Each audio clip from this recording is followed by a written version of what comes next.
Ada orang tanya, kenapa Bilal bin Rabah, muazzin Nabi, dia berhenti azan selepas Nabi SAW wafat? Ini cerita yang ramai sebenarnya tak tahu. Lepas Nabi SAW wafat, Bilal masih duduk dekat Madinah tau. Sebab Nabi kan wafat di Madinah, Bilal pun ikut sekali. Bilal masih duduk dekat Madinah. So satu pagi tu, Sayyidina Abu Bakar minta untuk Bilal azan seperti biasa. Bilal cuba untuk azan, tapi bila sampai dekat part Asyhadu anna Muhammadar Rasulullah, suara dia jadi sangkut-sangkut dan Bilal pun terus menangis. Semua orang dalam Madinah pada masa tu dengar Bilal azan, semua pakat menangis. Jadi sejak pada hari tu, Bilal memang tak mampu untuk azan sebab Bilal dah teringat akan wafatnya baginda Nabi SAW.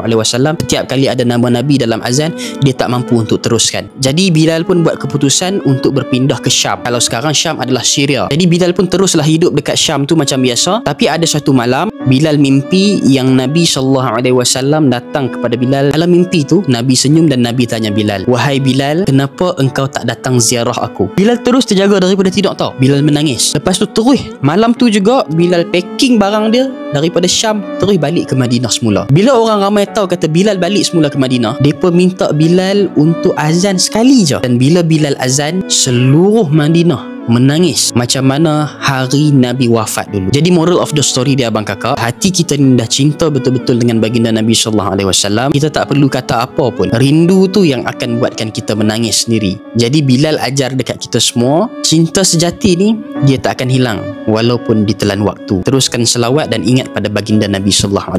Jadi kalau abang kakak suka dengan kisah sirah tak viral macam ni, jemput tekan button follow. InsyaAllah kita jumpa untuk next video. Assalamualaikum.